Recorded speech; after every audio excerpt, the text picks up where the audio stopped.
தினம் ஒரு தேவ அதிகாரம். யோவேல் நற்செய்தி அதிகாரம் 2 இறைவசனம் 1 முதல் 32 முடிய. வெட்டுக்கிளிகள் ஆண்டவரின் நாளுக்கு முன்னறிவிப்பு. சியோனிலே எக்காலம் ஊதி எச்சரியுங்கள், என்னுடைய திருமலை மேலிருந்து கூக்குரலிடுங்கள். நாட்டில் குடியிருப்பவர்கள் அனைவரும் நடுங்குவார்களாக, ஏனெனில் ஆண்டவரின் நாள் வருகின்றது. ஆம், அது வந்துவிட்டது. அதுவோ இருளும் காரிருளும் கவிந்த நாள், மப்பும் மந்தாரமும் சூழ்ந்த நாள். விடியற்கால ஒளி மலைகள் மேல் பரவுவது போல் ஆற்றல் மிகு வெட்டுக்கிளிகளின் பெருங்கூட்டம் வருகின்றது. இதுபோன்று என்றுமே நிகழ்ந்ததில்லை, இனிமேல் தலைமுறை தலைமுறைக்கும் நிகழப்போவதும் இல்லை. அவை வரும்பொழுது தீயும் தணலும் சுட்டெரிக்கும். அவற்றின் வருகைக்கு முன் நாடு ஏதேன் தோட்டம் போல் இருக்கும். அவை போன பின்போ பாலைநிலம் போல் ஆகிவிடும்.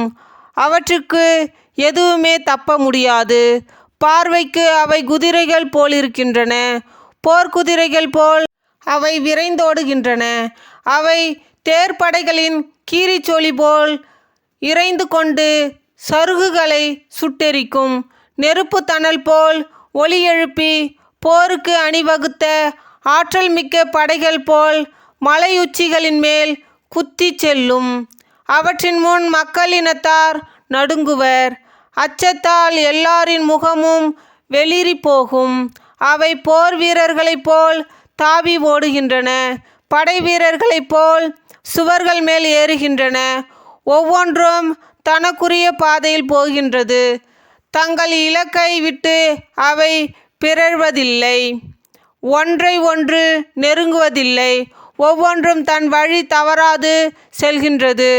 போர்க்கருவிகளுக்கிடையே சிக்கி கொண்டாலும் அவை வரிசை கலையாமல் முன்னேறுகின்றன. நகருக்குள் பாய்ந்து செல்கின்றன, மதில் மேல் ஓடுகின்றன, வீடுகள் மேல் ஏறி பலகனி வழியாய் திருடனைப் போல் உள்ளே நுழைகின்றன. அவற்றுக்கு முன்பாக நிலம் நடுங்குகின்றது, வானம் அசைகின்றது, கதிரவனும் நிலவும் இருண்டு போகின்றன, விண்மீன்களும் ஒளி இழந்து போகின்றன. ஆண்டவர் தம் படைகள் முன் முழக்கம் செய்கின்றார். அவரது பாளையம் மிக மிக பெரியது. அவர் தம் வாக்கை நிறைவேற்ற ஆற்றல் உடையவர். ஏனெனில் ஆண்டவரின் நாள் மிக கொடியது, அச்சம் தரவல்லது. அதை தாங்கிக் கொள்ளக்கூடியவர் எவர்? மனமாற்றத்திற்கு அழைப்பு. இப்பொழுதாவது உண்ணா நோன்பிருந்து அழுது புலம்பிக் கொண்டு உங்கள் முழு இதயத்தோடு என்னிடம் திரும்பி வாருங்கள் என்கிறார் ஆண்டவர். நீங்கள் உங்கள் உடைகளை கிழித்து கொள்ள வேண்டாம். இதயத்தை கிழித்து கொண்டு உங்கள் கடவுளாகிய ஆண்டவரிடம் திரும்பி வாருங்கள். அவர் அருள் நிறைந்தவர், இரக்கம் மிக்கவர், நீடிய பொறுமையுள்ளவர், பேரன்பு மிக்கவர், செய்ய கருதிய தீங்கை குறித்து மனம் மாறுகின்றவர்.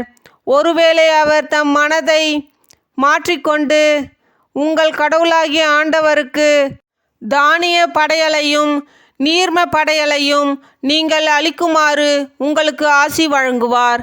இதை யார் அறிவார்?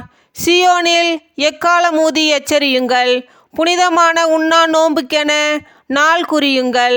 வழிபாட்டு பேரணியை திரட்டுங்கள், மக்களை திரண்டு வரச் செய்யுங்கள். புனித கூட்டத்திற்கு ஏற்பாடு செய்யுங்கள்.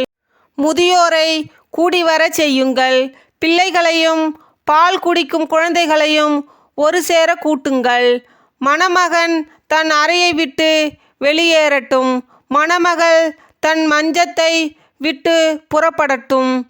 ஆண்டவரின் ஊழியர்களாகிய குருக்கள் கோவில் மண்டபத்திற்கும் பலிபீடத்திற்கும் இடையே நின்று அழுத வண்ணம், ஆண்டவரே, உம் மக்கள் மீது இரக்கம் கொள்ளுங்கள்.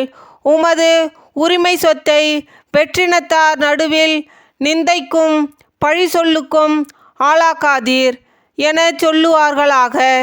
ஆண்டவருடைய கடவுள் எங்கே என வேற்றினத்தார் கூறவும் வேண்டுமோ? ஆண்டவர் நாட்டை செழிப்பாக்குகிறார். அப்பொழுது ஆண்டவர் தம் நாட்டின் மேல் பேரார்வம் கொண்டு தம் மக்கள் மீது கருணை காட்டினார். ஆண்டவர் தம் மக்களுக்கு மறுமொழியாக கூறியது இதுவே: நான் உங்களுக்கு கோதுமையும் திராட்சை ரசமும் எண்ணெயும் தருவேன், நீங்களும் நிறைவு பெறுவீர்கள். இனிமேல் வேற்றினத்தார் நடுவில் உங்களை நிந்தைக்கு ஆளாக்க மாட்டேன்.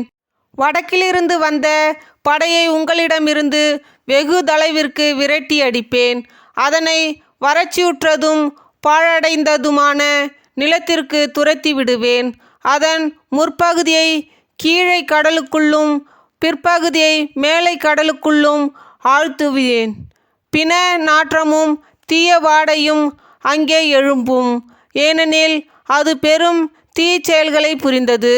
நிலமே, நீ அஞ்சாதே, மகிழ்ந்து களிகூறு, ஏனெனில் ஆண்டவர் பெரிய காரியங்களை செய்தார். காட்டு விலங்குகளே, அஞ்சாதிருங்கள், ஏனெனில் பாலைநில புல்வெளிகள் பசுமையாயிருக்கின்றன, மரங்கள் கனி தருகின்றன, அத்திமரமும் திராட்சை கொடியும் மிகுந்த கனி கொடுக்கின்றன. சீயோனின் பிள்ளைகளே, அகமகிழுங்கள், உங்கள் கடவுளாகிய ஆண்டவரை முன்னிட்டு களிப்படையுங்கள், ஏனெனில் அவர் தமது நீதியை நிலைநாட்ட உங்களுக்கு முன்மாதிரியை தந்தார். முன் போலவே உங்களுக்கு முன்மாதிரியையும் பின்மாதிரியையும் நிறைவாக தந்தருளினார்.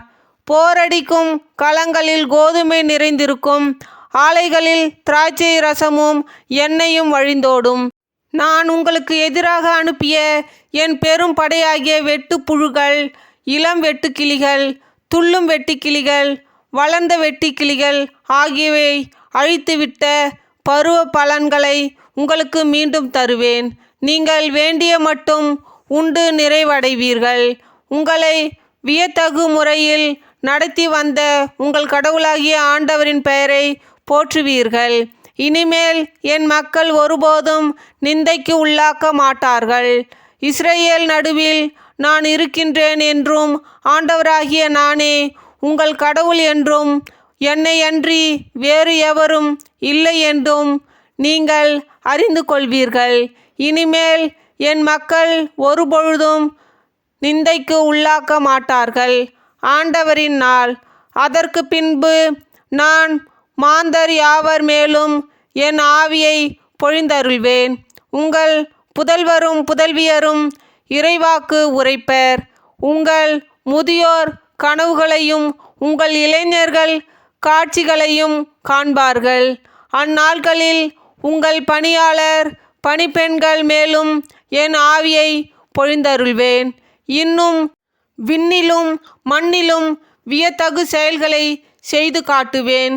எங்குமே இரத்த ஆறாகவும் நெருப்பு மண்டலமாகவும் புகைப்படலமாகவும் இருக்கும்.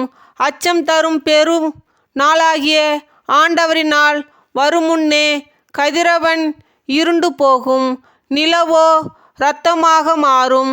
அப்பொழுது ஆண்டவரின் திருப்பெயரை சொல்லி வேண்டுவோர் யாவரும் தப்பி பிழைப்பர்.